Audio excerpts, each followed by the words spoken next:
Buenos días a todos, bienvenidos a este encuentro virtual.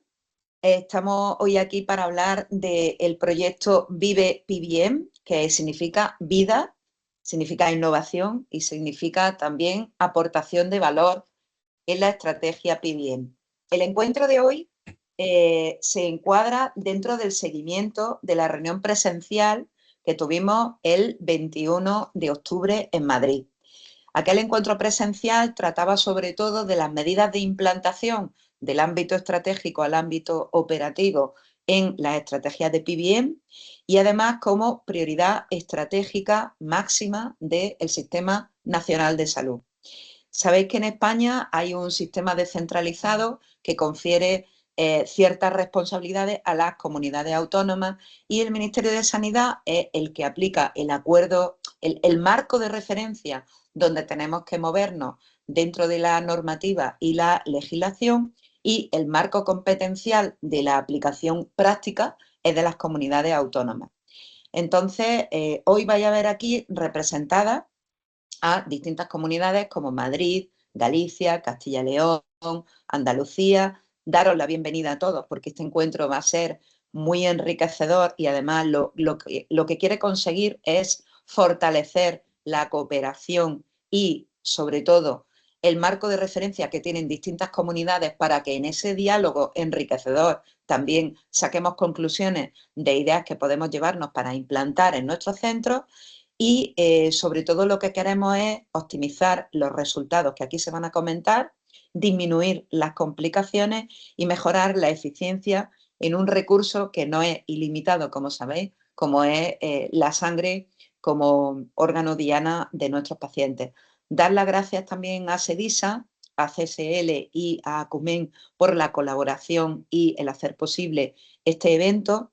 Y antes de nada vamos a empezar sobre todo realizando un ejercicio interactivo para hacer una votación de preguntas que se nos van a formular y a partir de ahí daremos paso a los siguientes ponentes de referencia a nivel nacional que tenemos hoy el lujo de compartir con nosotros.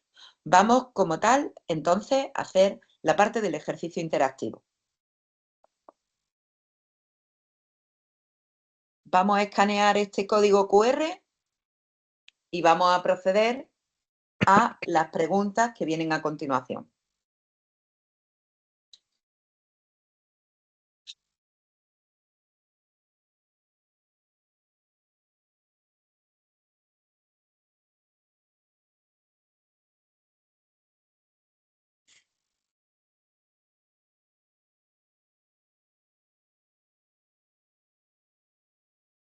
Vamos a proceder a contestar estas preguntas. La primera, ¿cuál consideras que es el factor que limita la implementación del PBM?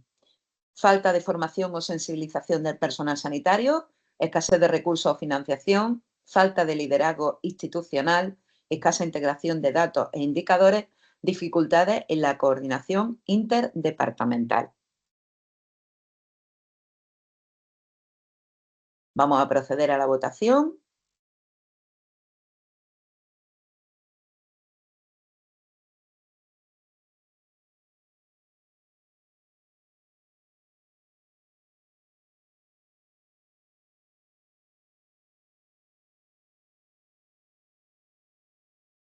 Como veis ahí, la falta, vamos a esperar a ver si vota todo el mundo.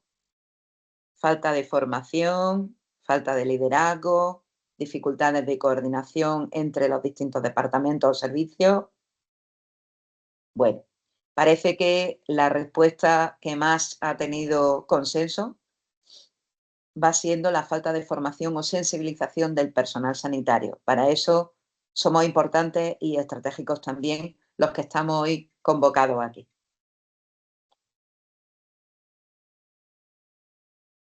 Siguiente pregunta. Desde su perspectiva, ¿qué sería necesario para que los programas PBM lleguen a ser reconocidos como un estándar de calidad en el sistema sanitario español? Es una pregunta abierta y podemos proceder cada uno a decir cuáles son los factores más importantes para hacer que el PBM sea reconocido como un estándar de calidad.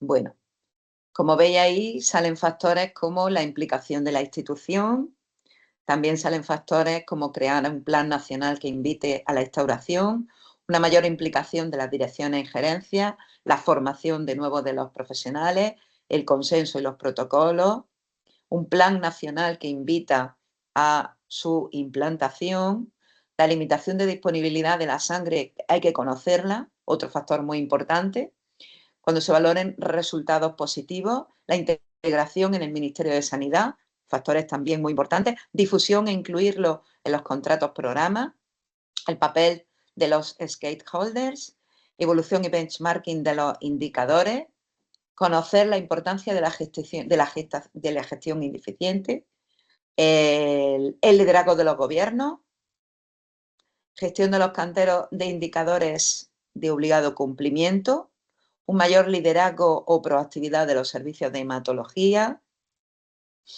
que las directrices vengan de arriba a abajo, la explotación de los datos y el liderazgo institucional, que se penalice el no cumplir la normativa, esto va en el contexto también de lo que decíamos del contrato programa,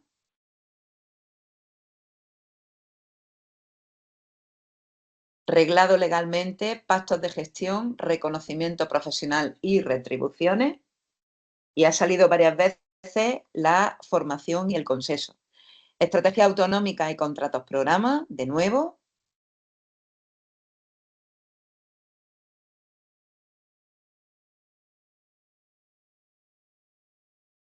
De nuevo la implicación de los servicios de hematología y de transfusión. Asignación de recursos, otro dato importante.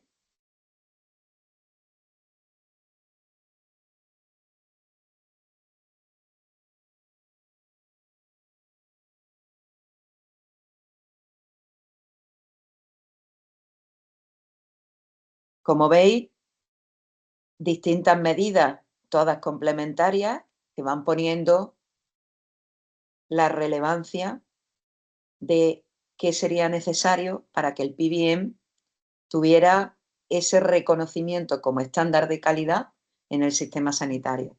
Incluirse en los objetivos anuales de salud de las distintas comunidades y formación de todo el personal y formación obligatoria anual. Muy bien.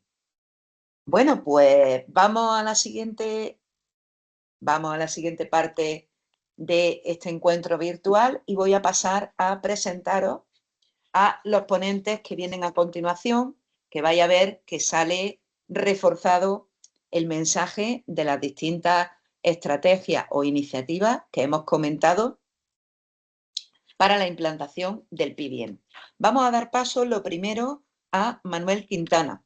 Manuel Quintana es médico intensivista, doctor en medicina en el Hospital La Paz, donde ejerce como jefe de sección de servicio de medicina intensiva. Coordina el proyecto GESMA de gestión eficiente de la sangre en la Comunidad de Madrid, impulsando la implantación de programas PBM en los hospitales de la región de Madrid. Es profesor de la Universidad Autónoma de Madrid y miembro activo de sociedades científicas nacionales e internacionales. El doctor Quintana va a compartir con nosotros una presentación. Cada ponente va a tener 10 minutos. Y Manolo, la sala es tuya. Cuando quieras, Perfecto. Pues nada, adelante. gracias María Ángeles, gracias a todos por conectaros y vamos a compartir la presentación. Para que veáis un poco, a mí me pidieron que hiciera un pequeño resumen de una reunión que tuvimos el día 21 de octubre en el Colegio de Médicos en Madrid, en el cual tratamos tres temas, ¿no? El estado y la situación del PBM a nivel mundial, que lo hizo Alex Ases Hoffman, que es la persona de la fundación de PBM, que bueno, digamos que más ha desarrollado estos programas.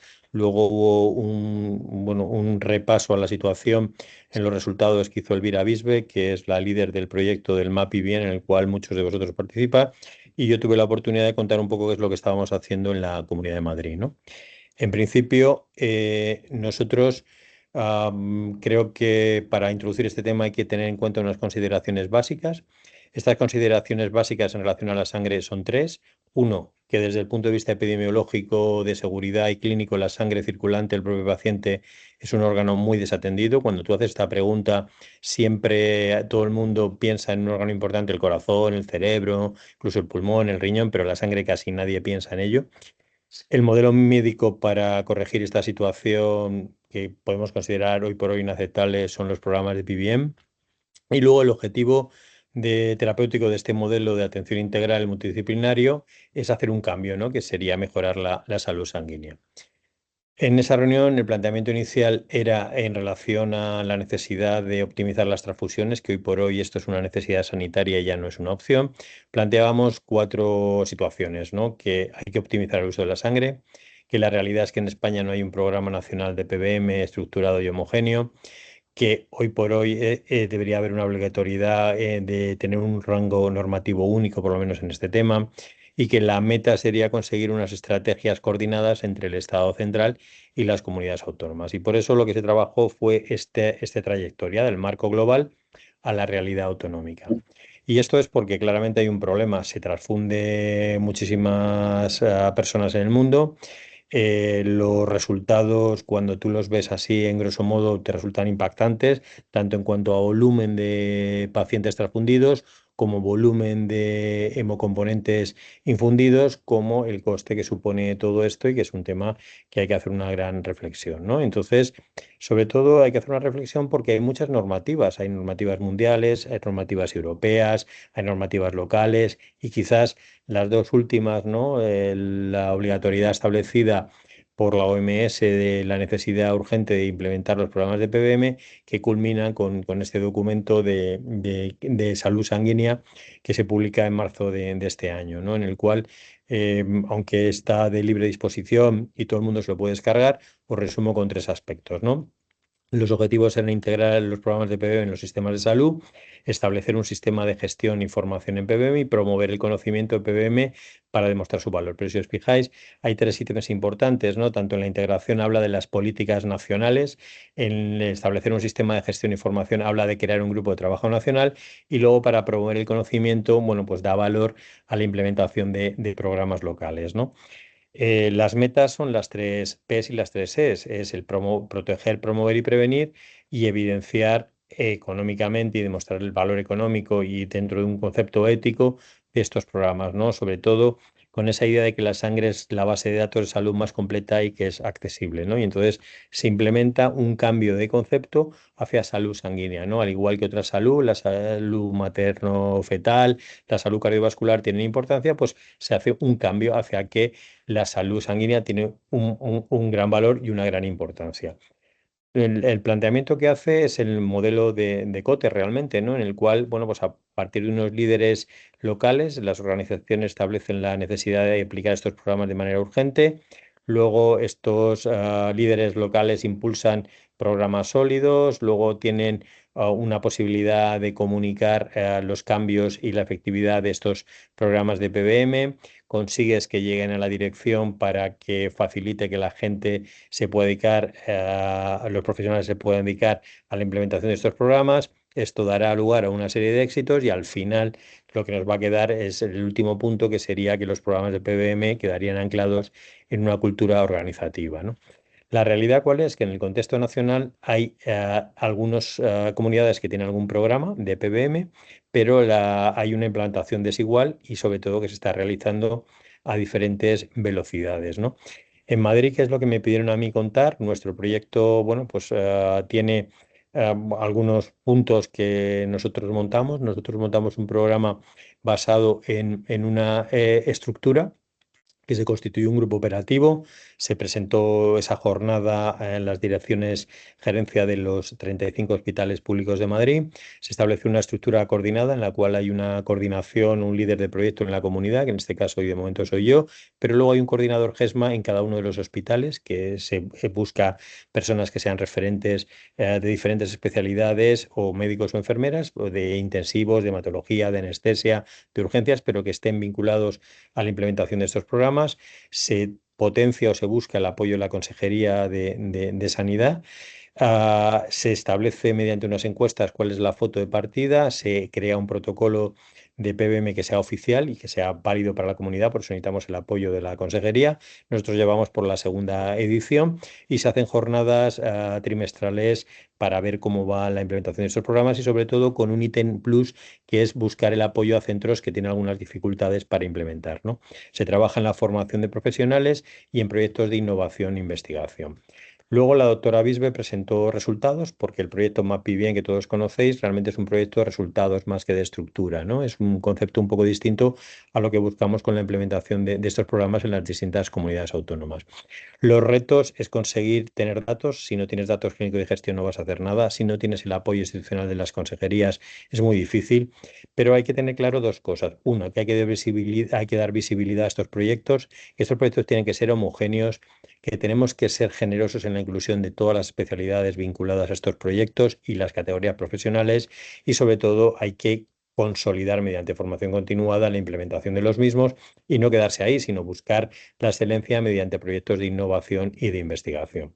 A nivel ejecutivo, está claro que es importante implementar los programas de PBN a nivel autonómico porque hay una recomendación internacional, porque ya existen modelos autonómicos que han demostrado su viabilidad, porque se evidencia una mejora de los resultados clínicos, permite la sostenibilidad del sistema, favorece la equidad y permite una integración interdisciplinar y transversal de profesionales, ¿no?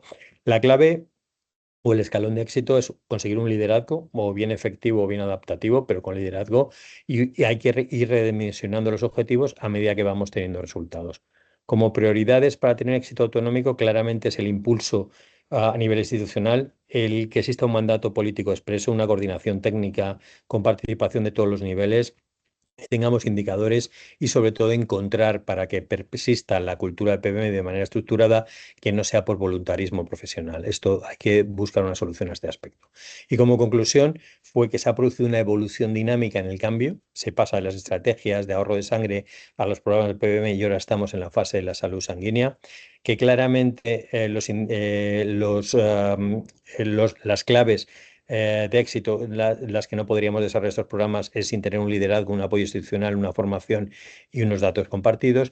Y por último, claramente la conclusión final fue que hay que continuar el diálogo y la colaboración institucional para conseguir que estos programas se puedan impulsar e implementar. Y es lo que más o menos contamos en esa primera jornada, que fue como una apuesta en común. Muchas gracias, doctor Quintana. Muchas gracias por ceñirte al tiempo. Muchas gracias. Y pasamos, en segundo lugar, a nuestro siguiente ponente, que es José Flores. José Manuel Flores Arias es licenciado en Medicina y Cirugía por la Universidad de Santiago de Compostela, especialista en Medicina de Urgencia. Ha desarrollado una amplia trayectoria en el Sistema Público de Salud de Galicia, especialmente en la Urgencia Sanitaria de Galicia en el 061, hasta asumir la dirección de este organismo con funciones asistenciales, de coordinación y de gestión. Después ha ejercido como gerente del Servicio Gallego de Salud, el SERGAS, y desde el 2022 es gerente del área sanitaria de Pontevedra y Osalnés, liderando la planificación y la organización asistencial en el territorio. Doctor Flores, su turno. Hola, ¿qué tal? Muy ¿Cómo buena. estáis? Nada, gracias por darme la oportunidad de contar lo que estamos haciendo en mi área sanitaria. Hombre, lo ha dicho un poco ahora el doctor Quintana, ¿no? Y yo creo que básicamente todos los que analizamos estamos de alguna forma implicados en la implantación del PBM, hablamos un poco de lo mismo. Esto echamos de menos lo que es la organización desde las más altas esferas. Aquí en Galicia, que somos probablemente una comunidad ordenada por muchas veces dimensiones de hospitales, tenemos 14 hospitales, ¿no? Como decía Manolo, muchísimos más como puede tener Madrid, por lo tanto nos facilita las cosas a la hora de ser ordenados. Es verdad que es nuestra forma de trabajar desde el inicio. Lo hemos demostrado en pandemia haciendo aquello del hospital único en cuanto a los ingresos y a la implicación de recursos. Si yo presento mi área sanitaria que está en Pontevedra, en la provincia de Pontevedra, pues cubrimos aproximadamente unos 300.000 habitantes. Tengo 3 hospitales en mi área, 44 centros de salud y 9 puntos de atención continuada. Aquí somos área integrada, de manera que también tenemos la bondad, por lo menos para mí como gestor lo pienso, de poder actuar directamente a la vez también sobre atención primaria. Esto lo hablamos siempre en cuanto a lo del PBM en las diferentes reuniones que hemos tenido. Se trata de generar esa cultura, se trata de liderarlo desde las altas esferas o a nivel político, a nivel de gobiernos de las diferentes autonomías o incluso a nivel central. ¿Qué hemos hecho en Pontevedra? Quizá nada diferente de lo que se ha hecho en aquellos sitios en los que fue implantándose. Como bien decías tú, yo durante 2 años estuve de gerente del Servicio Gallego de Salud y cuando me vine al área me traje conmigo la posibilidad de la implantación. Lo que ha ocurrido en Galicia es que sí que existe un programa de PBM a nivel central, pero que le faltaba la implantación a nivel de lo que son los diferentes centros o áreas de la comunidad. Aquí somos 7 áreas sanitarias. No porque sea mejor ni porque sea diferente, sino porque, como os decía, venía ya de la parte del Servicio Gallego de Salud y programas que yo había iniciado a nivel autonómico los he implantado en esta área sanitaria. Concretamente esto, lo que hemos creado es un comité de transfusiones y hemoderivados del área sanitaria, es un comité oficial en el cual hay que hacer que la gente crea en ello, es decir, hay una directora en este caso, que es Maika Val, que se encarga de liderar ese equipo, en el que están diferentes profesionales de diferentes ámbitos, incluido lo que es la atención primaria, que también tiene un papel importante a la hora de que los pacientes cuando llegan al hospital lleguen en unas situaciones idóneas en cuanto a su anemia ya tratada, ya diagnosticada, para que evidentemente muchas veces eviten este tipo de transfusiones. Ese comité de transfusiones que es vigente y hemoderivados que escasamente hace 1 año hemos empezado esta implantación, ha generado ya diferentes documentos de difusión en nuestra área sanitaria, adaptados a nuestra área de lo que os decía. Sí que hay un documento autonómico, pero también es verdad que tenemos que tener la suficiente capacidad de gestión de poder adaptarlo a las peculiaridades de nuestra área, siempre ligada a, evidentemente, una estrategia de salud que viene por nuestros gobernantes marcada, en este caso nuestra comunidad gallega, pero ese documento tiene que tener esa capacidad de poder adaptarse a nuestra área.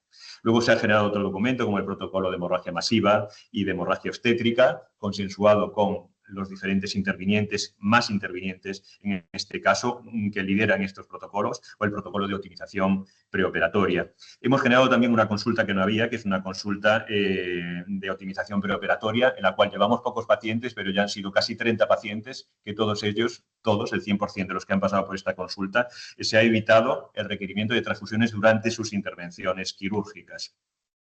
Después, bueno, estamos en también un proyecto de formación ambicioso. Tenemos que muchas veces pensar todo esto de lo que estamos hablando aquí, que evidentemente los que estamos aquí somos porque estamos implicados y porque nos interesa el tema. Pero ¿cuánta gente de los 6.000 o más de 6.000 trabajadores que yo tengo, por ejemplo, en mi área sanitaria, conocen que existe un proyecto del PBM, ¿no? Cuando hablas del PBM, oye, si hiciéramos una encuesta de decir, oye, ¿cuántos de los trabajadores del ámbito de la salud, ya no hablo de fuera, del ámbito de la salud en mi área sanitaria, conocéis que existe un proyecto? Porque eso es la cultura del PBM que tenemos que implantar. Esto no es una estrategia sanitaria pura y dura, sino que es algo mucho más cultural, ¿no? Mucho más cultural. Es un reto, evidentemente, para los que nos dedicamos a la gestión, pero yo creo que también es una oportunidad.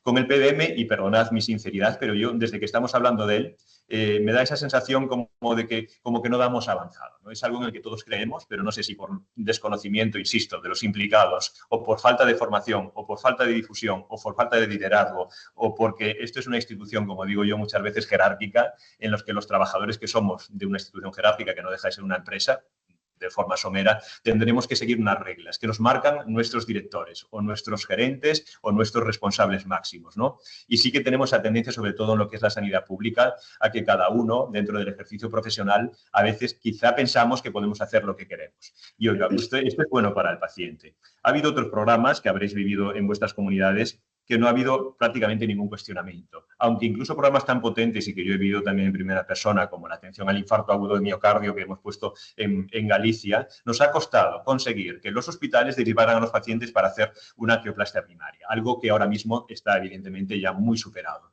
Por eso digo que ese trabajo de campo quizá es lo que nos falta. Es decir, los líderes, que tiene que haber líderes, que crean en este proyecto y que los ha de designar o por lo menos apoyar o respaldar o impulsar las diferentes consejerías, tendrán que tener esa capacidad de convencimiento en las diferentes áreas con los diferentes profesionales más implicados. Insisto, desde primaria, evidentemente, hematología, anestesia, urgencias, la UCI, es decir, todas aquellas personas que están más implicadas en el uso de los hemoderivados o de la sangre tienen que estar convencidos de que esto es lo que hay que hacer. Primero porque es lo mejor para el paciente, pero también porque es lo que de alguna forma la institución marca en cuanto a las líneas de trabajo o estrategias en salud. Y quizá eso, nos faltan esas estrategias en salud. Nos faltan también los indicadores, nos faltan lo que los gestores nos gusta hablar, yo creo de los que estamos aquí, que algunos lo somos, de esos resultados en salud. ¿Cuánto es lo de los PREMS, los PRONS, que os sonará evidentemente, el paciente siente bien tratado o cuál incluso no solamente se siente esa sensación subjetiva, sino también la parte objetiva, el número de días entonces de ingreso que se traducen después de haber una transfusión o no, el número de complicaciones que hay inmediatas después de las complicaciones y, por lo tanto, de asistencias innecesarias probablemente a un centro hospitalario que los pudiésemos evitar si evitamos las transfusiones, el seguimiento de ese paciente crónico, que es un paciente crónico al fin y al cabo si se hace un diagnóstico precoz desde el momento en que entra en el sistema a través de su puerta de medicina familiar y comunitaria. Y todo esto, bueno, evidentemente nos lleva a que tenemos que seguir trabajando por esto. Estas webinars como la de hoy yo creo que hacen un papel fundamental a la hora de la difusión que echaba antes de menos en mi discurso que os decía. Tenemos que seguir presionando por eso. Tenemos que hacer que también sea digitalizado, de forma que yo aquí también me pasaba que había todavía la no digitalización de las solicitudes, la no digitalización del seguimiento de las muestras. Eso lo hemos encontrado aquí, cosas tan absurdas o que ahora parecen que dicen, oye, estamos trabajando en el año casi 26, en un momento en el que no se sabía qué pasaba con todas aquellas bolsas de sangre que pedían desde urgencias, desde los diferentes ámbitos, en la que muchas veces no se transfundían. Cosas como esa trazabilidad no existía, que ahora evidentemente las puedo medir y podemos trabajar en ese sentido y en esos indicadores de poder progresar en esta cultura, insisto, del PBM. Pero sobre todo, y ya como final, ya para ir acabando un poco mi intervención, ajustándome a esos 10 minutos que me habéis dado, yo creo que se basa sobre todo en esa cultura de PBMI y sobre todo en que seamos capaces de organizar, de hacerlo de forma ordenada, ¿no? Que todo el mundo se lo conoce, que todo el mundo de alguna forma obligada lo tenga que utilizar. No sé si ligado muchas veces también al tema de objetivos, que suena mal, pero como gestor también lo tengo que decir, ya que me permitís dar esa visión, que es la que yo debería de dar aquí, no como clínico, como puede ser Manolo, como alguno de los que vais a intervenir después. Yo tengo que dar esa visión, pues oye, también tengo que tener esas herramientas de poder hacer que la gente tenga esa obligación de formarse y que la gente, una vez formada, tenga esa obligación de utilizar. En este caso, una estrategia que es más que una estrategia, que es una cultura y que es un programa de, a nivel nacional debería de tener ningún tipo de discusión. Muy bien. Muchas gracias, doctor Flores. Y vamos a pasar justo a continuación, también darle las gracias por ceñirse el tiempo. Vamos a pasar a nuestra tercera ponente en el día de hoy, que es la doctora Nuria Ruiz López. Es médico especialista en anestesiología, reanimación y tratamiento del dolor en el Hospital de Medina del Campo, donde ejerce como jefa de unidad de anestesia y reanimación y asume también la coordinación del área quirúrgica. En su labor asistencial y organizativa supervisa la actividad del bloque quirúrgico, la atención perioperatoria y la recuperación post-anestésica, garantizando la seguridad del paciente y la eficiencia de los procesos quirúrgicos. A lo largo de su trayectoria ha participado en actividades formativas, sesiones clínicas, centradas sobre todo en la mejora de la práctica anestésica y la monitorización avanzada. Adelante, Nuria, la sala es tuya. Uy, perdón.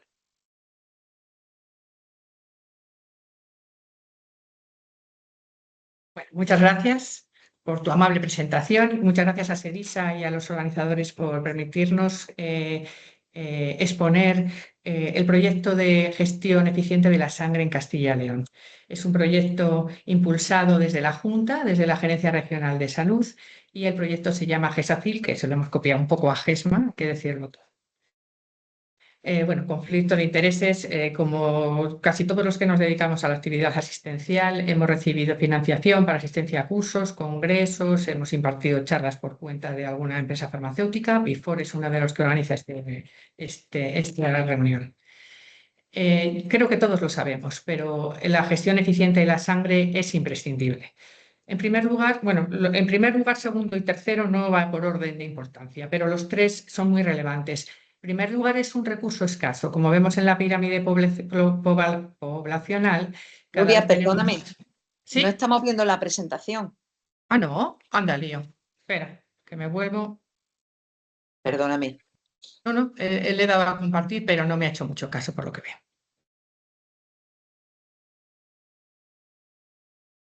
Ahora sí. No. A ver. Antes sí que la hemos compartido.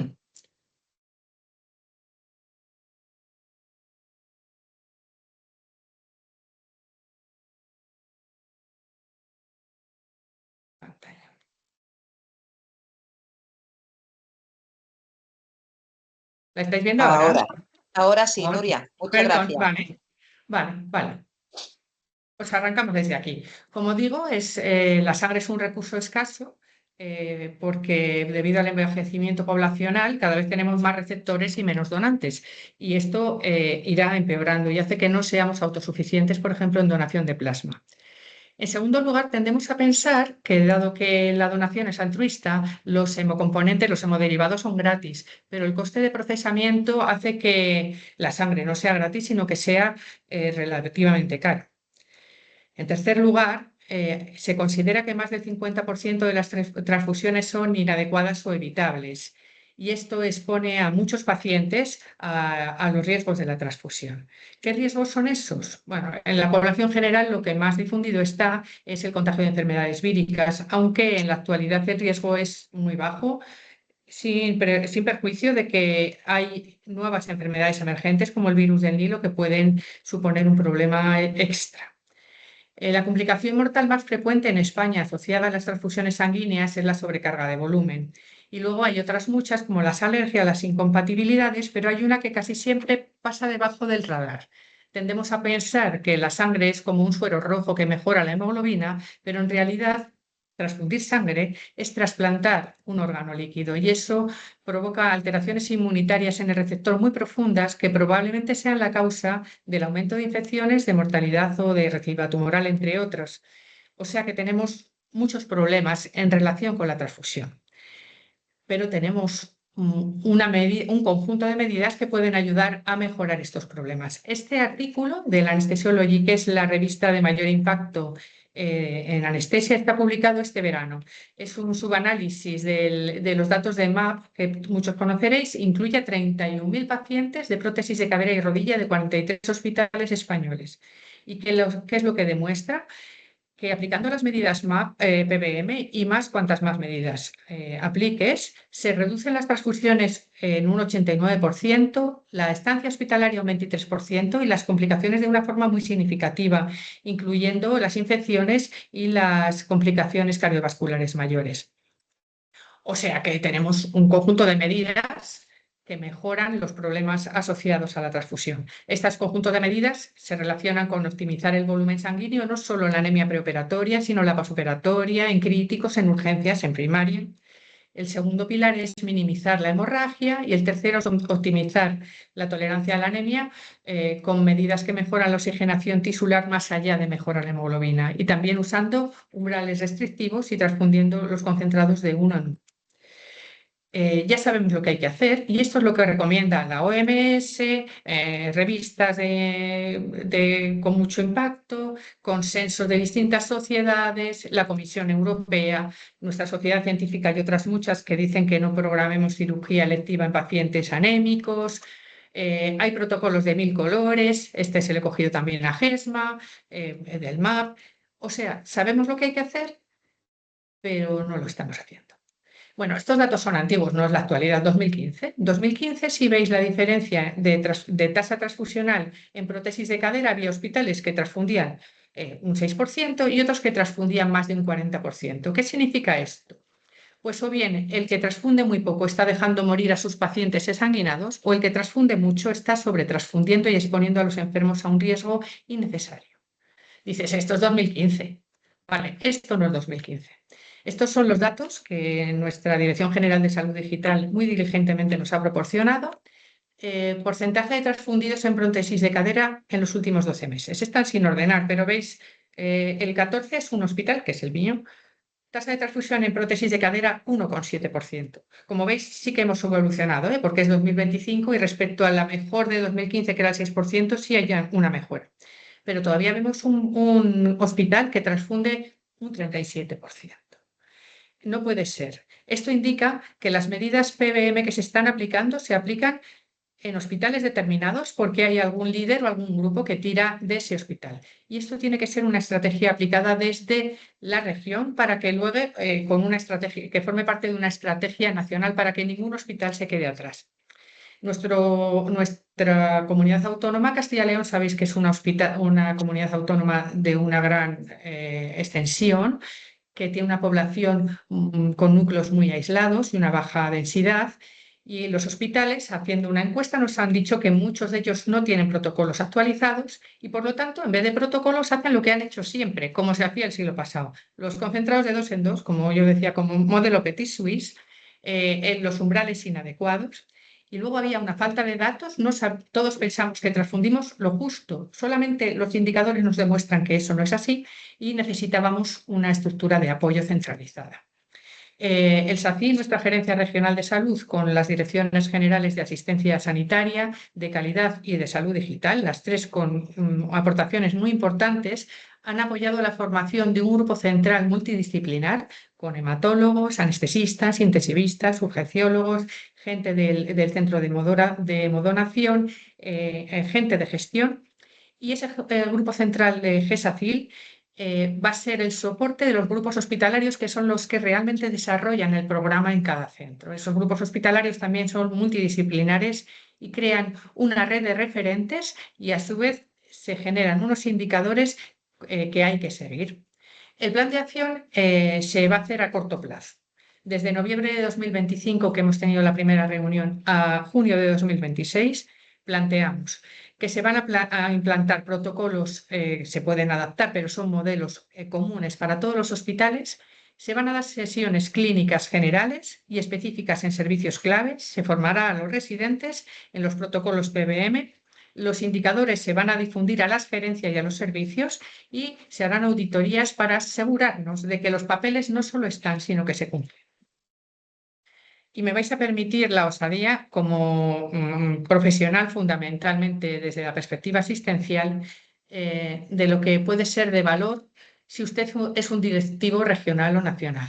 Primero, ¿conoce usted la práctica transfusional de su área? Si no es así, pregunte.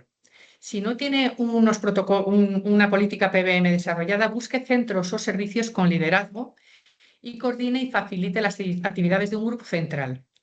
Elabore los indicadores de su región y siga su evolución y haga acciones publicitarias. Si usted es un directivo hospitalario, repito, ¿conoce usted cuánto y cómo están transfundiendo sus profesionales? Pregunte. Promocione las actividades del grupo PBM hospitalario de la Comisión de Transfusión. Supervise que se implantan los protocolos, fundamentalmente los más complicados de cumplir, que son asegurar una viabilidad del circuito de optimización que incluye a muchos servicios, ajuste la programación de lista de espera al tiempo de optimización, o sea, si hemos optimizado una cadera, no me la deje en lista de espera 3 meses porque es trabajo tirado. Autorice que estén disponibles las pruebas de laboratorio, de hierro y agentes estimulantes de la eritropoyesis y facilite las actividades formativas. Por último, si solo es un jefe de servicio o sección, ¿conoce usted la práctica de sus servicios? Pregunte. Promocione las actividades del líder de su servicio. Supervise que se implanten los protocolos. Por ejemplo, el jefe de anestesia debería asegurarse de que en su consulta de preanestesia se captan los pacientes anémicos. No sirve tener un protocolo si no se capta. Compruebe que los umbrales transfusionales son adecuados y conceda tiempo a sus profesionales para desarrollar estas actividades. Facilite también las actividades formativas. Y ya un mensaje de aliento. Es muy fácil y muy rápido implantar un programa PBM. Esta gráfica la he puesto antes. Nosotros éramos este hospital, 43% de tasa de transfusión en prótesis de cadera, 2015. Entre 2015 y 2017, este fue el declive de nuestras tasas de transfusión. Es fácil, es rápido, es eficiente. Muchas gracias por su atención. Este es mi correo electrónico. Muchas gracias, doctora Ruiz. Gracias por ceñirse también al tiempo. Y ahora, en este momento, vamos a pasar a abrir el diálogo con nuestros ponentes y además podemos hacer comentarios y también una puesta en común de todos los resultados que se han ido exponiendo, como habéis visto, desde las distintas comunidades, Galicia, Castilla y León, Madrid, por si también alguien quiere participar.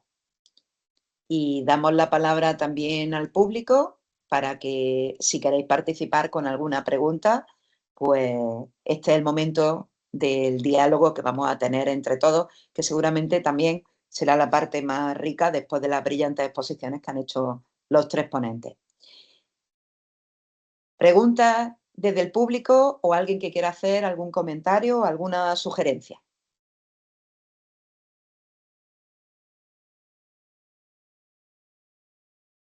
Bueno, yo voy a abrir un poco y a romper el fuego y voy a empezar.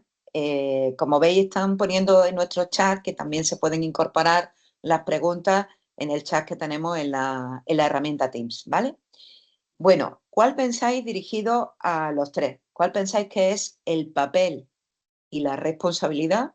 Que una cosa son las funciones que tiene cada uno y otra cosa son las responsabilidades en las que también en un momento dado tiene que rendir cuentas de los distintos servicios de salud en la implantación de los programas del PBM. Venga, ¿quién rompe la primera línea de fuego? ¿Manuel, Pues Nuria, sí, José? mira, pues yo si quieres por alusiones. A Venga. mí, yo hay dos aspectos en esto de la implementación de estos programas que me gustaría compartir. Uno, yo creo que tiene que estar centralizado. La forma de que sea homogéneo, tiene que haber una centralización y eso requiere, aunque luego a nivel local puedas hacer variaciones, pero tiene que haber unas pautas comunes porque si no, no vamos a podernos medir y por tanto no emitiríamos posteriormente una auditoría. Nosotros, ya lo decía José antes, estamos acostumbrados a modelos muy piramidales en los cuales las direcciones gerencias imponen una serie de medidas a tomar o medidas a hacer. Esto ha dado resultado en otra serie de programas y otra serie de proyectos. El PBM realmente cuando nace en Australia nace con la idea de que los profesionales sensibilizados con los problemas que hay con la transfusión sanguínea, en aquel momento sobre todo era con la calidad de los productos y el riesgo de infecciones que había, luego ya cambia un poco el esquema, por eso inicialmente se hablaba del ahorro de sangre. Eh, y la idea es que desde abajo, desde los propios profesionales, esto llegue hasta arriba y así se produzca el cambio. Yo esto creo que es un cambio muy lento y es un cambio que yo no lo veo y que en nuestro modelo más piramidal el cambio tiene que empezar con una imposición desde arriba. ¿Qué problema tiene? Que esto tiene que ir aparejado con que los profesionales que implementen estos programas vean unos resultados. Por eso me parece estupendo lo que ha contado Nuria y joder, en su hospital lo que han mejorado, eso es motivador. Pero luego, para poder mantener esto en el tiempo, tienes que encontrar un estímulo para los coordinadores de PBM. El buenismo que ha imperado siempre en la profesión sanitaria, donde esto lo hacemos y luego ya vemos, o esto lo hacemos para que nuestros pacientes estén mejor, que indudablemente es nuestra razón de ser, tiene que haber una motivación. Y esa motivación para persistir en el tiempo, pues tienes que conseguirla, o bueno, pues con un detalle curricular, con un detalle económico, con un detalle de tiempo libre, con lo que sea. Tiene que haber un estímulo. Y yo creo que este es el esquema tal y como veo yo de estos programas actualmente. Muy bien, muchas gracias, Manuel. Hay una pregunta en el chat dirigida al doctor Flores. ¿Cómo organizáis la consulta de optimización preoperatoria? José, cuando quieras. Bueno, lo decía un poco Nuria antes, ¿no? Es decir, la captación de los pacientes en las consultas, que ella es anestesista y lo sabe mucho mejor que yo, la captación de los pacientes que tienen que pasar a esa consulta, yo creo que está precisamente en esa consulta de preanestesia de aquellos pacientes que van a llegar a la cirugía. Luego es verdad que también vuelvo a insistir en la parte de primaria, el diagnóstico precoz y con el tratamiento añadido o no, porque también, como bien sabéis, hay que muchas veces guiar a los pacientes a poder vivir con su anemia. Evidentemente, pues eso lleva a que esos pacientes cuando van a llegar a quirófano, si pasan por esa consulta preanestésica, ya tengan también dentro de su forma de interiorizar que están anémicos y que no necesitan tratamiento, si es el caso, puede ser. Y que luego, una vez que llegan también a los profesionales que les van a intervenir o que les van a anestesiar, también se puedan evitar porque ya hay un respaldo documental previo de algunas personas que se han dedicado precisamente a hacer ese trabajo previo. Es decir, no es lo de llego a la intervención y me encuentro con una anemia que yo considero en el buen uso de mis facultades de todopoderoso como médico, de que voy a pedir, como bien decía antes Nuria, pues 2 o 3 bolsas, que es lo que se ha pedido siempre, y luego ya le cruzo por si acaso. Y incluso cuando acabo la cirugía, le mando para casa, pues porque tiene una anemia de lo que sea, pues bueno, le voy a mandar con una transfusión por si acaso, ¿no? Entonces, todo ese trabajo previo hace que si está reflejado en la historia clínica, que aquí la tenemos, como bien sabéis, y es una cosa de la que presumimos, integrada con atención primaria y hospital, y todos lo podemos ver, pues cuando alguien lea, que es el primer contacto segundo con el paciente o es el último, pueda ver que hay ese trabajo previo y que nos permita también estar tranquilos y seguros como profesionales de que se están haciendo bien las cosas. Muy bien. Nuria, si quieres también Sí. por alusiones. Sí, yo me gustaría comentar si alguien tiene en los aspectos logísticos de cómo se organiza una consulta de optimización, hay diferentes modelos y todos son válidos y solo hay que elegir el que te viene mejor. En el Clínico de Valladolid empezamos optimizando en la consulta de anestesia. Problema, que pasábamos a veces 40 pacientes y viendo 40 pacientes en una mañana es imposible optimizar, con lo cual se escapaban muchos. Bueno, lo recondujimos. Tenemos una relación excelente con el servicio de hematología, por supuesto. Entonces, la optimización en el Clínico de Valladolid ahora se hace captándolos desde el servicio de anestesia o incluso si cirugía sabe que son anémicos, ya se mandan a optimizar y hay una consulta de optimización que la lleva hematología. La consulta de optimización la puede llevar anestesia, hematología interna o quien esté motivado y tenga la preparación suficiente para administrar los fármacos necesarios y para diagnosticar y tratar de forma adecuada la anemia. Cada hospital tiene que buscar su modelo, el modelo que se le adapte mejor. Totalmente de acuerdo, Nuria. Nosotros, y permitidme que ahora me salga mi vena anestésica, nosotros en el Virgen de las Nieves efectivamente hemos hecho el mismo camino. Aparte de crear una comisión PBM que es multidisciplinar en todo el hospital, lo que hemos hecho es una captación activa desde la consulta de anestesia, pero no efectivamente desde una consulta de anestesia global, sino una especie de consulta que vaya dirigida teniendo en cuenta que los tiempos de preparación no son lo mismo para un paciente que se opera de una escoliosis como para un paciente que se va a operar de un cáncer de colon, ¿no? Entonces, la captación activa, y efectivamente eso depende también de la relación con el servicio de hematología y la parte de transfusión, y con una muy buena coordinación, sobre todo en el ámbito quirúrgico, por los tiempos de respuesta de esa cirugía. Pero efectivamente, así es, totalmente de acuerdo contigo. Vamos a pasar a la siguiente pregunta que tenemos en el chat de Leopoldo. ¿Cómo se plantea? Fijaros qué pregunta, porque es original, ¿eh? Y además os va a sonar a todos de lo que tenemos en nuestro campo asistencial a diario. ¿Cómo se plantea la implantación del PBM en hospitales de apoyo concertados en los que se hacen cirugías de prótesis o fracturas de cadera, pero en los que no se hace seguimiento más allá de una consulta de anestesia previa a la intervención y las sucesivas posteriores a las mismas? ¿Quién quiere responder esta pregunta? A ver, yo creo que a lo mejor si queréis, y me toca porque desde nuestra plaza en la que nosotros nos movemos, sí que yo creo que en este caso en el área sanitaria tenemos hospitales concertados, que es a lo que se refiere, yo creo, estos hospitales de apoyo en los cuales hay pues, algún tipo de acuerdo, convenio, contrato, como queramos llamarle, dependiendo de las diferentes comunidades ahora mismo, con lo que nosotros derivamos sobre todo determinados tipos de cirugías. Y es verdad que hay solamente esa consulta previa de preanestesia y se incluye rápidamente con unos tiempos muchas veces mejores que los de la pública, de una cirugía y se acaba ahí la relación más que un seguimiento posterior o si existe algún tipo de complicación, que en este caso también lo asume este tipo de hospital.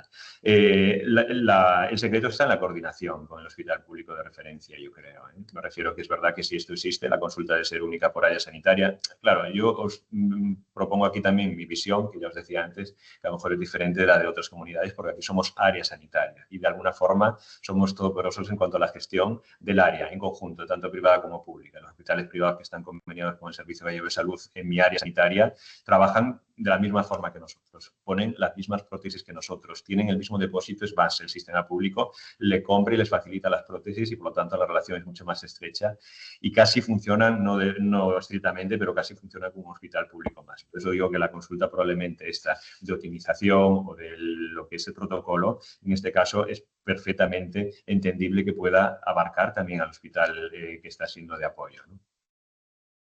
Muy bien. Nosotros en Granada, fijaros, no tenemos el mismo tejido privado que tienen otras provincias, por ejemplo en Andalucía, pero sí intentamos cuando mandamos a un paciente, sobre todo para una cirugía programada, a un centro concertado, tener una coordinación entre los directores asistenciales del centro público y del centro privado para, si hay que preparar a algún paciente y hacer una captación activa para ese paciente, optimizarlo previamente, como bien han dicho Nuria y Manolo, y luego hacerle seguimiento en el postoperatorio inmediato, estar coordinados a través de los dos referentes, incluso en algunas de las reuniones de la comisión PBM, también invitamos a la parte, por supuesto, de primaria, cada vez que se hace esa comisión, y a la parte de los centros concertados para ir de la mano, ¿vale? Bueno, vamos a saludar también, que tenemos entre el público, a nuestro querido José Antonio García Herce, que os leo textualmente lo que ha incorporado en el chat, ¿vale? A ver quién también se pronuncia de vosotros o da su opinión a este respecto. Este nuevo enfoque y paradigma necesita implantarse desde arriba y desde abajo.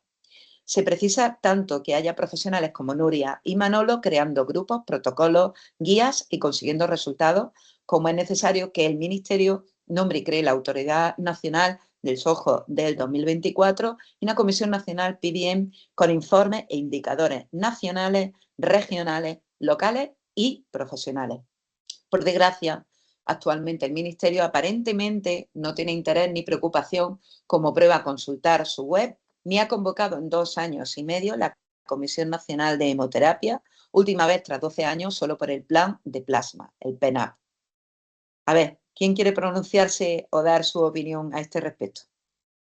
Bueno, pues mira, a ver, yo creo que tienes razón, o sea, quiero decir que claramente luego además he leído la pregunta de debajo que plantean la posibilidad de que hubiera una comisión nacional de PBM. Vamos a ver, em, el problema sanitario en España es que la transferencia de muchas de las competencias a las consejerías hace que sea complejo, y difícil que haya una red única o una comisión.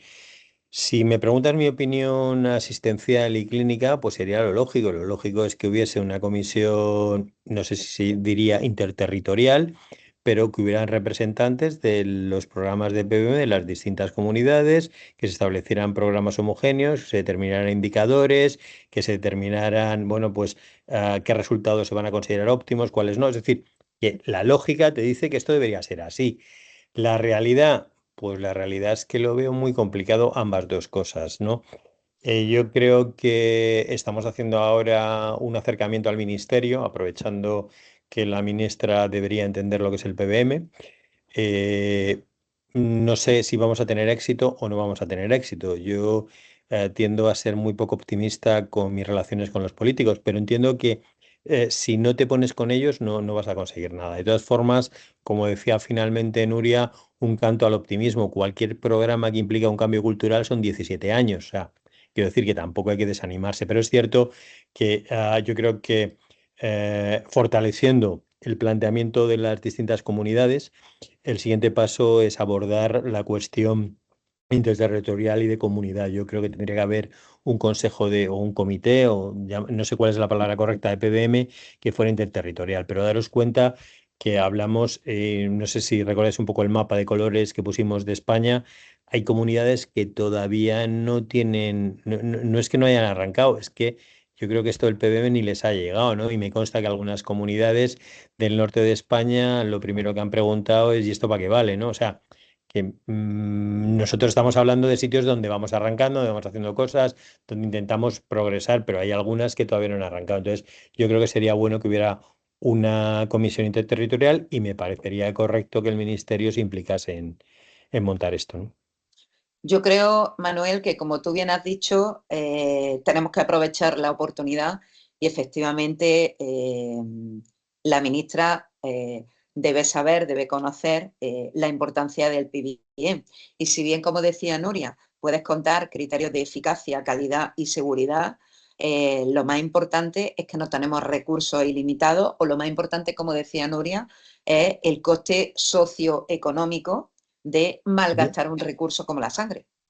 Si me permites ahondar un poco y por hacer un poco de debate, me parece que lo que estamos haciendo mal o que podríamos hacer mejor es que esto lo estamos trabajando solo en el ámbito académico asistencial. Lo trabajamos nosotros para nosotros mismos. Pero a mi madre no sabe lo que es esto y a lo mejor debería Claro, saberlo. claro. Probablemente la sociedad civil, no sé también si es la expresión correcta o no, voy a tener que trabajar más estos aspectos de conocimiento, debería saber que esto existe, ¿no? El plan de prevención del infarto se mejora muchísimo cuando la gente empieza a notar los primeros síntomas, a avisar, a estar pendiente. Cuando se hacen las campañas para que no fumes o que fumar perjudica la salud. Cuando hacen la campaña para una alimentación más sana, para hacer ejercicio, pues a lo mejor esto deberíamos plantearnos en algún momento que saliera del ámbito hospitalario, que ya ha hablado José antes de alargarlo a primaria. Nosotros, por ejemplo, en Madrid todavía no hemos llegado a primaria porque estamos intentando fortalecer lo que podemos paso a paso para si no esos que llaman ahora los sprint de resultados no los perdamos, pero probablemente yo creo que si la población general o social entendiese la importancia de esto, exigiría que esto estuviera resuelto y que estos programas tuviesen eficacia. Es decir, que yo voy a un hospital donde tengo un programa PBM donde voy a optimizarme. Yo creo que las dos primeras tareas que salen de la reunión de hoy es, uno, esa relación o deber tener parte proactiva nuestra hacia el Ministerio, ¿vale? Si no se da en sentido inverso, nuestro papel y nuestra responsabilidad y compromiso es activar esa vía de comunicación. Y dos, y me parece muy importante también lo que acabas de decir, el hecho no solo de la formación de los profesionales, sino de llegar a los ciudadanos, de llegar a la sociedad. Y os leo lo que ha terminado poniendo también José Antonio. Por desgracia, el papel suele soportarlo todo, aunque quede mojado. Como ejemplo, en 2013 el Ministerio de Sanidad publicó y apoyó supuestamente las recomendaciones Do Not Do. 12 años después, si se hubiera aplicado la media docena de recomendaciones publicadas relacionadas con la transfusión de 3 sociedades científicas y de las recomendaciones de la guía NICE del manejo de la transfusión, ya tendríamos más de la mitad del trabajo de los programas PBM en marcha y con resultados. Por ello, es necesario premiar a los profesionales implicados, integrarlos en los pactos de gestión de calidad y publicar resultados comparativos benchmarking de campeones. No puedo estar más de acuerdo. Bueno, vamos a pasar a otra pregunta que tenemos por aquí, que es de María Soledad. Pregunta a todos los ponentes. Vamos a empezar por Nuria, después José y después Manuel. ¿Creéis que sería posible crear una comisión nacional interterritorial exclusiva para implantación y seguimiento PIEM, con uno o varios representantes de todas las comunidades para sincronizar avances y la optimización de los recursos? ¿Cómo lo planteáis? ¿Cómo plantearíais llevar esto al terreno operativo, a la práctica? Empezamos por ti, Nuria. Vale, pues yo lo plantearía como lo estamos planteando a nivel regional. O sea, si me preguntas si creo que es posible, claro que creo que es posible. Debería ser fácil, pero es verdad que cuanto más arriba nos vamos, más difícil resulta transmitir nuestros mensajes. Debería ser una manera, o sea, debería ser posible y no lo es. Ya es difícil obtener los indicadores de cada hospital y ponerlos todos juntos en una región. Ya no quiero ni saber lo que es extraer los indicadores de todos los hospitales y trasladar los datos a una autoridad suprarregional. Pero debería ser posible. Para eso hace falta cambios normativos y que el Ministerio esté implicado. No podemos juntarnos un grupo de amigos, uno de Madrid, otro de Castilla y León y otro de Andalucía y hacer esto. Esto lo tiene que organizar el Ministerio. Muy bien. José, tu turno. Hombre, posible es todo. Realista, como digo yo ahora mismo, yo creo que es complicado que se establezca eso. Lo decía antes Manolo, que haya a nivel nacional una interterritorial sería lo ideal, pero realista en este momento en el que hemos visto cuál ha sido el devenir de un programa como el PBM y que hemos contado todos aquí nuestra experiencia, que es muy similar, ahora mismo yo creo que es complicado. Fijaros que os contaba yo aquí en Galicia, que tenemos ese programa a nivel autonómico, pero que no hemos sido capaces de implantarlo por igual en los 14 hospitales y a pesar de que Galicia, insisto, trabajamos de forma pues muy uniforme, muy ordenada y con una forma de trabajar diferente a otras comunidades, ni mejor ni peor, y que tenemos integrada también atención primaria. Y aún así, el único área que lo ha implantado he sido yo, por el motivo que os he contado, y empieza tímidamente algún área sanitaria más, ¿no? Por eso digo que, bueno, hombre, posible es, pero cuanto más lo queramos complicar en el momento en el que está el PBM, yo creo que más vamos a errar o más vamos a fracasar, ¿no? Muy bien. Manuel, tu turno. Bueno, yo no puedo por menos que coincidir, ¿no? O sea, yo creo que es necesario, sí, creo que es factible, debiera ser factible. Creo que es realista hacer esa comisión, no.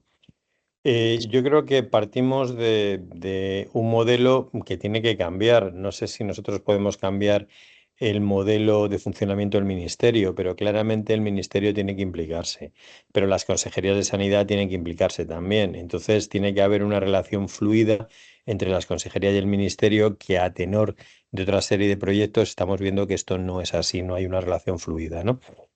¿Esto es un tema científico? Sí, podría juntarse un grupo de, abro comillas, cierro comillas, la palabra experto, pero claro, ahí entramos lo que decía Nuria, ¿no? Esto no puede ser una reunión científica, porque si es una reunión científica, ya es lo que estamos haciendo ahora. Eso tiene que ser una reunión operativa.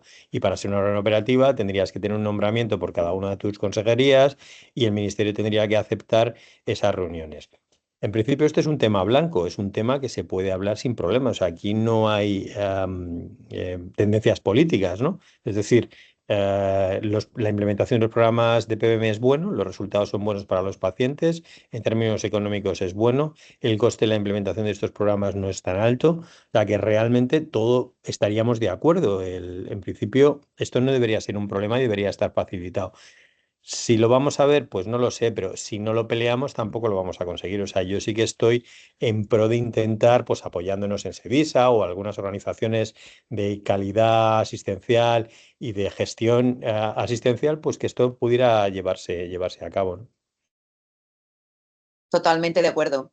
Os leo a continuación lo que pone también Carlos Jericó. Completamente de acuerdo con la dispersión de la sanidad en los distintos territorios de España y es difícil tener medidas agrupadas, pero al mismo tiempo se debería seguir el ejemplo de medidas como el modelo PROA para el uso de antibioterapia, que surgieron de forma disgregada en distintos territorios autonómicos y, sin embargo, se ha conseguido que sea un programa nacional, que toda institución sanitaria sabe que debe cumplir y que, como comenta Manolo, cada vez es más conocido por la población. ¿Queréis comentar algo sobre este comentario? Bueno, yo creo que es un poco lo que hemos comentado, ¿no? Quiero decir que si esto entra en los contratos programa de los hospitales, pues se aplicará, ¿no? Los programas PROA realmente son efectivos desde que están incluidos en los contratos programa.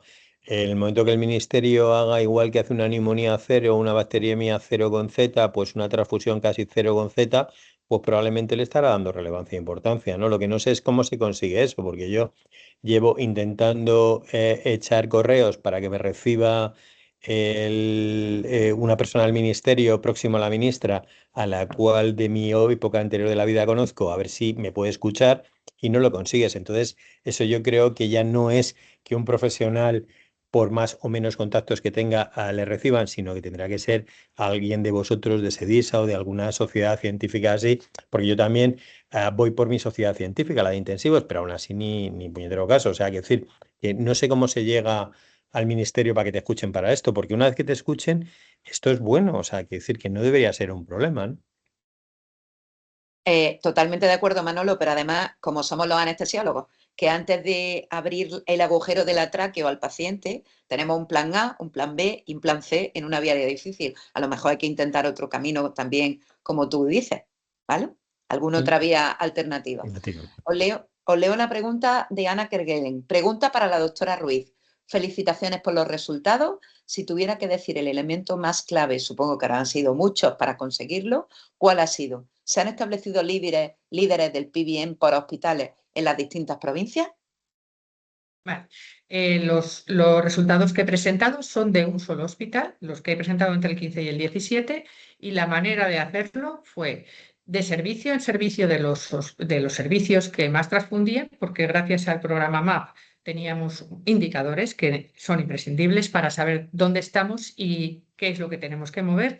En algunos sitios veíamos que el umbral transfusional era inadecuado, en otros sitios veíamos que no se corregía la anemia. Entonces, se hicieron charlas primero en todo el bloque quirúrgico, en la comisión de bloque quirúrgicos, a los jefes de servicio y luego servicio por servicio, haciendo hincapié en la práctica transfusional inadecuada que había en cada sitio. Y así se consiguió en 2 años pues, bajar los umbrales transfusionales y la tasa transfusional. Respecto a si ahora hay líderes PBM en cada hospital, sí, el Grupo Central GESACIL se ha formado desde grupos hospitalarios que son los importantes, los que tienen que promover el cambio desde abajo, porque en Castilla y León sí que está apoyado desde arriba. va a resultar complicado en algunos hospitales, y lo sé, porque hay hospitales, como hemos visto, que están más atrasados. Pero cuanto peor son los indicadores, más fácil es la mejora, claro. Muy bien. Os leo también el comentario de Isabel González Fraile. Muchas gracias por las presentaciones. Como hematólogo del Centro de Transfusión, yo apuesto también por la difusión social y dar la debida relevancia a la donación de sangre y su uso eficiente. En España, a nivel social e incluso central en las consejerías de sanidad, se da mucha importancia a la donación de órganos y médula ósea y poca a la donación de sangre, sin la cual serían imposibles los trasplantes. Parece una perogrullada, pero no lo es. ¿Queréis comentar algo al hilo de esto? Bueno, es un poco lo que hablábamos, ¿no? Del cambio de paradigma, ¿no? De considerar a la sangre que circula por las venas, ¿no? Que es lo que dice la frase mítica esta, como un órgano multitask, ¿no? Que es un órgano que no solamente transporta oxígeno, que no solamente interviene en la inmunomodulación, sino que tiene muchas más funciones, ¿no? Yo creo que es fundamental hacer este cambio de paradigma, ¿no? Que la sangre es un órgano más importante y eso empieza a dos niveles. Empieza a nivel preacadémico, es decir, cuando los que participamos de actividades docentes con los alumnos de medicina, o los que participamos con formación para alumnos de enfermería o enfermeros o médicos, o sea, la gente del entorno hospitalario que dará importancia a la sangre. Y yo insisto en la población general, ¿no? De la misma forma que el corazón, todo el mundo tiene claro que es muy importante, la cabeza es muy importante, no sé si todo el mundo tiene claro que la sangre es tan importante. Y probablemente ahí las asociaciones de donantes pudieran ayudar en esa labor de potenciación de la importancia de lo que es la sangre, ¿no? Y Como no órgano. solo eso, no solo eso, Manolo, sino que las campañas de donación muchas veces son, me vais a perdonar cómo suena, son anti-PBM, es como dona sangre, dona vida. Eso es que si tú donas sangre, donas vida, cuando pones sangre, pones vida. Habrá que incidir en que es imprescindible la donación y que hay que ser exquisitos en su indicación, en la indicación de la transfusión. Vale. Pregunta mía para los tres, cada uno en vuestro ámbito. Nuria y Manolo a nivel de la microgestión como el servicio y José Flores a nivel un poco más estratégico y de mesogestión. Si tuvierais que incorporar de hoy para mañana dos indicadores para medir la estrategia y la implantación del PBM en vuestro día a día para diferenciar la variabilidad clínica entre distintos servicios, entre distintos centros hospitalarios o de primaria, ¿qué indicadores, puesto que estamos hablando también de la dificultad de la explotación de datos, de indicadores y demás, qué indicadores propondríais en vuestro ámbito? Por ejemplo, dos que se ocurran más importantes para registrar y para modular y para evaluar las distintas vertientes de variabilidad clínica entre distintos servicios o entre distintos ámbitos de sistemas regionales de salud.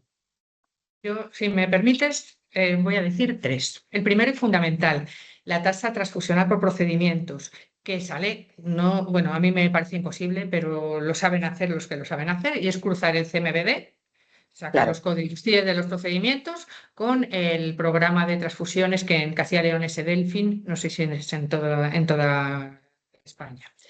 Ese es uno. El siguiente es el umbral transfusional. Ese es más complicado de hallar porque tienes que cruzar la base de datos de laboratorio con la base de datos de transfusiones y buscar la hemoglobina previa a las transfusiones.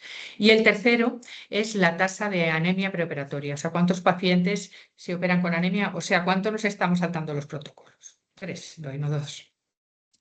Eso quizá, Nuria, sería interesante tanto en una cirugía programada como urgente, más en la programada, evidentemente. Vale. Manuel.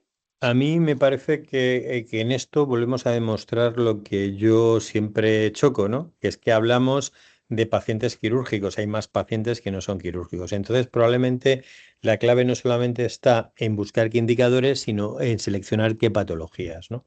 Entonces, probablemente en función de la patología que tú selecciones, si es una implantación de una prótesis o es el manejo de una hemorragia digestiva, los indicadores pueden ser unos u otros. Obviamente, los que dice Nuria son los correctos, ¿no? La tasa transfusional, el umbral transfusional y probablemente el empleo de algún tipo de hemoderivado, ¿no? Si utilizas más o menos fibrinógeno, Pero si tú esto no lo aplicas en una patología en concreto queda muy, muy bruto. Entonces, o sea, indicadores brutos tienes que tener, o sea, o groseros o generales, ¿no? Pero luego yo sí que seleccionaría algunas patologías en concreto y a mí me gustaría que esto ha demostrado un gran éxito el MAPIBIEN, pero casi todas las patologías que tiene seleccionadas son relacionadas con el ámbito quirúrgico, ¿no? Entonces, a lo mejor habría que buscar alguna patología médica a que pudiéramos tener en cuenta. Muy bien. José, tu turno. Bueno, comparto un poco lo que comentabais, pero ya como dices tú como gestor y en la mesogestión, bueno, si nos vamos a basar en cosas que me gusta poco hablar de ellas, en este caso ligado a este programa, pero que al final tiene que estar, que es la gestión económica. Lógicamente, estancia medio hospitalaria podríamos ponerlo en cuanto a gestión económica o número de bolsas reservadas y no transfundidas, que también es algo a tener en cuenta. Y luego, por supuesto, lo hablaba al principio, los indicadores que tenemos de resultados o de resultados en salud, los PRENS, los PRONS, que también tiene que tener cabida en una institución pública, que es lo que el paciente piensa, tanto subjetiva como objetivamente, de su transfusión. Y si me permitís añadir un poco de lo que quería comentar de antes, que decía yo creo que Nuria, en cuanto a las campañas publicitarias que siempre hacemos de lo de donantes, vida y todo eso, que va, y yo estoy muy de acuerdo con ella, en contra de lo que queremos ahora. Es decir, siempre se ha proyectado un poco hacia lo que es la población, que antes también hablaba Manolo, del mensaje que les hacemos llegar, de que es bueno la donación, es bueno la transfusión, y ahora quizá lo que tenemos que es que desandar ese camino. Miren, no es que sea bueno ni malo, sino que tiene que estar indicado.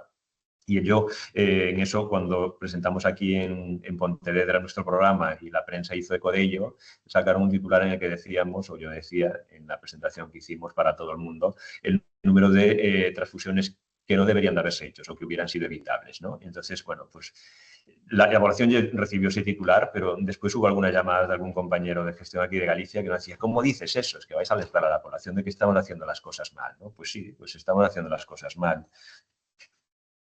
Muy bien. Fijaros lo que dice, hablando de los recursos limitados, José Antonio García Ence. Sinceramente, no quiero ser cenizo, pero que realmente se empezará a implantar el PBM cuando las necesidades crecientes de plaquetas y hemoderivados para la realización y soporte de los trasplantes de progenitores hematopoyéticos y sobre todo de terapias celulares avanzadas que ya tenemos aquí, empieza a haber problemas de suministro de plaquetas en muchos centros y comunidades y el problema de la inmunoglobulina volverá. Cuando los servicios de hematología y de transfusión de los hospitales lo asuman, habrá un antes y un después. Como indica el doctor Quintana, entre el 30 y el 50% de los componentes sanguíneos se precisan para pacientes oncohematológicos seguidos de pacientes de urgencia y cuidados críticos. Fijaros lo que dice también Esther. Sería interesante haber convocado a las direcciones y gerencias de los hospitales para que esto se conozca y apoyen a los líderes. Solo con el entusiasmo del líder en ocasiones es absolutamente insuficiente, sin apoyo, reconocimiento, conocimiento, indicadores, ni inclusión en los contratos programas. Totalmente de acuerdo, pero yo pienso que lo dije en el encuentro presencial y lo digo aquí, las direcciones, la gerencia, las direcciones médicas y de enfermería tienen que estar totalmente alineadas y ser, diría yo, casi la parte más proactiva y la parte más responsable de tirar de este carro en adelante. Porque si no, evidentemente, si los profesionales están convencidos, implicados y comprometidos, lo que necesitan, que como digo yo todos los días, no son más que facilitadores. Las gerencias, las direcciones, los equipos directivos debemos ser facilitadores de todas las iniciativas más o menos proactivas que hay en los distintos centros, ¿vale? Muy cierto, doctora Chica, tenemos que ser optimistas y que estas reuniones las lidere SEDISA, es un gran momento y oportunidad. Y Félix ha dicho que la honestidad ante la ciudadanía nos permitirá recuperar el liderazgo en salud. Bastante frase, resumen influyente para ir terminando también este debate. Yo quería preguntaros a los tres, a modo de resumen, si mañana tenéis un profesional delante de vuestro ámbito al que le tenéis que lanzar un mensaje para involucrarlo y convencerlo para participar y para ser parte proactiva del PBM, ¿qué mensaje le lanzaríais a ese profesional? Un profesional que no sabe, que no está formado, que no conoce o que no cree y tampoco quiere complicarse hasta que no se lo encuentre como un objetivo indicador que tiene que cumplir en un contrato programa. Fíjate, yo no creo que haya que convencerle. Lo que es cierto es que todos hacemos lo que pensamos que está bien hecho. Yo me he encontrado con compañeros que decían, qué tontería que esto de la sangre es malo si siempre hemos transfundido. Eso me decían. Eso me decían, no puedes luchar contra el desconocimiento, pero puedes presentar los datos. Y los datos no son tendenciosos, los datos son lo que son. Y nadie que vea los datos actuales va a transfundir con umbrales liberales o va a hacer una sobretransfusión como se ha estado haciendo hasta ahora. O sea, hay que difundir el conocimiento. Eso a nivel de nuestros compañeros. Eso dentro del hospital. Fuera del hospital hace falta otras medidas. También yo creo que para los puestos directivos el conocimiento no es tendencioso, como decía Quintana, es algo blanco. Esto se mantiene por sí solo. Totalmente de acuerdo. Manuel, Yo creo que estoy de acuerdo en que no se trata tanto de convencer, sino que se den cuenta de lo que hay. Y yo ahí lo que haría es la pregunta que hago siempre a mis resis, ¿no? Tú te respondes bien, ¿por qué? Y cuando ya no saben por qué transfunden, esto es una cosa importante, ¿no? Y la segunda pregunta es, ¿y si en vez de transfundirle, qué otra cosa crees que podrías haber hecho? Entonces volvemos y cerramos el círculo con lo que decía Nuria, el conocimiento. José, Volvemos a lo que toca, liberar. Si veis el protocolo de mi área sanitaria, en los nombres que aparecen en la primera página está el mío y está el de Mike Cabal, ¿no? Es decir, a partir de ahí, pues una serie de representantes de cada servicio. Liderar es fundamental, que vean en la implicación de la dirección el resto y que esto se establezca lo que decíamos antes, la cultura en el hospital, de que evidentemente los que no sean convencidos de esto se vayan convenciendo, porque el resto muchas veces somos así. Es muy difícil incidir sobre una persona de forma individual, convencerle de lo que está haciendo, se puede hacer de otra forma, sobre todo los que nos dedicamos a sanidad, somos muy ambiciosos en ese tema y muy propios en cuanto a lo que hago yo es lo mejor y es difícil que deje entrar a nadie más con una opinión diferente, ¿no? Entonces, cuando estoy dentro de un colectivo y soy un anónimo, al final, de forma solitaria, sí que puedo ir hacia donde va el resto del colectivo. muy bien. Fijaros otra de las frases de resumen de Leopoldo. El conocimiento es convencimiento. Y Nuria, escuchándote a ti, me acuerdo mucho de mi director médico que dice que el dato mata al relato. Con datos, con conocimiento y poniendo los resultados encima de la mesa, efectivamente todos aquellos profesionales que no conozcan o que no estén convencidos deben ver qué es lo mejor que podemos hacer día a día por nuestros profesionales y por nuestros pacientes, ¿vale? Bueno, mientras yo hago una especie de resumen final, os voy a pedir a los tres ponentes, aparte de, por supuesto, de dar las gracias a todos los que habéis participado y todos los que habéis estado conectados, les voy a pedir a los tres ponentes un titular como si fuera el telediario del mediodía, un titular de una frase que resuma lo que hemos hablado en esta mesa. Y paso a hacer las conclusiones finales antes de daros paso a vosotros. Fijaros, el doctor Quintana ha hablado esta mañana de la integración del PBM en el sistema de salud, además de cómo promover sistemas de gestión y de formación como puntos débiles que tenemos que reforzar para esta implantación del PBM. La adaptación de los programas locales. Nos ha hablado también del modelo de Cotter y del modelo VAP de la doctora Bisbe, que contó también en la primera reunión presencial. Ha destacado, igual que está, la salud del corazón, la salud del cerebro, la salud cardiovascular, el tema del concepto salud de la sangre y ha destacado varios conceptos claves como son proteger, promover, la ética y el concepto socioeconómico importante. Y sobre todo ha centrado la medida de mejora en la explotación de datos, en el apoyo desde arriba hasta abajo de equipos directivos a profesionales, en homogeneizar los datos para que podamos ser comparables, la parte de investigación e innovación que es clave en este tema, el tema del liderazgo y de los objetivos cuando se incorporan también al contrato programa y sobre todo tener indicadores que sean medibles, objetivables, evaluables para podernos comparar y sacar conclusiones de dónde están nuestras áreas de mejora como centro, bien sea de primaria o de hospital. El doctor Flores ha hablado del papel clave de la atención primaria, de la realización y de la operatividad del comité de transfusiones. Por supuesto, también ha hablado de la adaptación local y de los protocolos implantados de hemorragia masiva y obstétrica en su área. Ha destacado conceptos como el equipo, la implicación, el compromiso, la difusión que tenemos que hacer a la ciudadanía, las reglas del juego, que no puede ser que yo acato esta instrucción o acato esta norma, que es lo mejor para mi paciente, quiera o no quiera, es decir, esas normas y ese reglamento debe estar porque conseguimos los mejores objetivos para el bien de nuestros pacientes y de la optimización preoperatoria. Ha hablado también de un plan de arriba a abajo, de estrategias de salud, de la valoración de resultados en salud y de los PROMs y los PREMs. Nuevamente ha salido el concepto de los indicadores y algo muy importante que nos puede ayudar a llevar todo esto a la práctica a velocidad alta, que es la digitalización y la trazabilidad de los datos que manejamos. Y en tercer lugar, la doctora Ruiz ha hablado de la gestión eficiente de la sangre y de sus costes socioeconómicos y los costes de procesamiento. El 50% de las transfusiones, dato muy importante, Nuria, son evitables y además conllevan riesgos de seguridad y de calidad. Ha comentado el artículo de la Anesthesiology, donde se reducen un 23% de las estancias hospitalarias y también de las complicaciones a posteriori. La optimización del volumen sanguíneo, minimizar los riesgos hemorrágicos y la optimización de la tolerancia en la anemia en el postoperatorio inmediato y tardío de nuestros pacientes, sin olvidar los pacientes médicos y los pacientes quirúrgicos.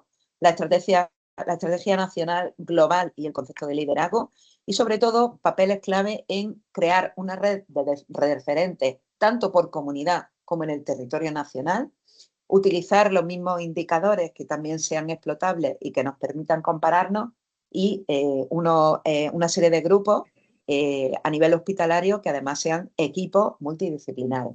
Y ha puesto también un cronograma muy interesante en su ámbito de actuación de actividad asistencial diaria para ir consiguiendo esos objetivos a corto, medio y largo plazo.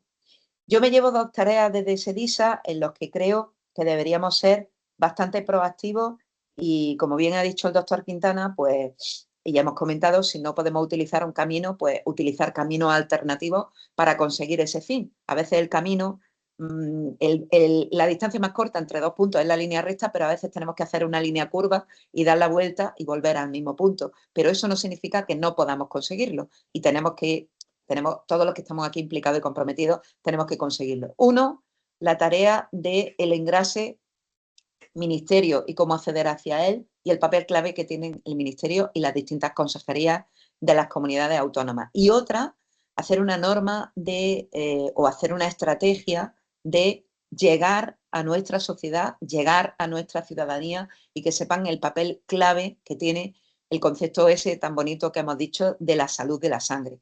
Entonces, yo me comprometo sobre todo en estas 2 tareas a ayudaros desde SEDISA y voy a intentar convocar una reunión lo antes posible para que hagamos acciones operativas para conseguir esos 2 logros y creo que también mejorará la salud de nuestros pacientes y el bienestar y el compromiso materializado de nuestros profesionales. Nuria, José y Manuel, vuestra frase resumen, título del telediario, resumen de hoy.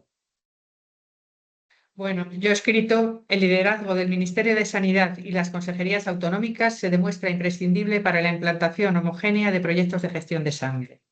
Muy bien, muchas gracias, Nuria. José. Bueno, yo he puesto la cultura del PBM es una estrategia de salud incuestionable y luego no siempre la transfusión es la solución. Muy bien. Manuel. Pues mira, yo he puesto que el escalón del éxito de la salud sanguínea es conocimiento, liderazgo y reconocimiento. Muy bien. Pues muchísimas gracias a los ponentes, muchas gracias a la organización por facilitar todo este encuentro virtual de hoy. Nos vamos con tareas para casa que vamos a implantar y a operativizar. Gracias a todos los que también habéis participado como parte dinámica en el chat y a todos los asistentes que habéis estado conectados en virtual. Nuestra responsabilidad y nuestro compromiso son nuestros pacientes y nuestros profesionales y por ello vamos a seguir peleando y luchando, como no puede ser de otra manera. Muchísimas gracias, ha sido un honor y un placer estar este ratito hoy aquí con vosotros. Gracias. Muy bien, gracias, hasta Muchas luego. gracias. Adiós. Gracias.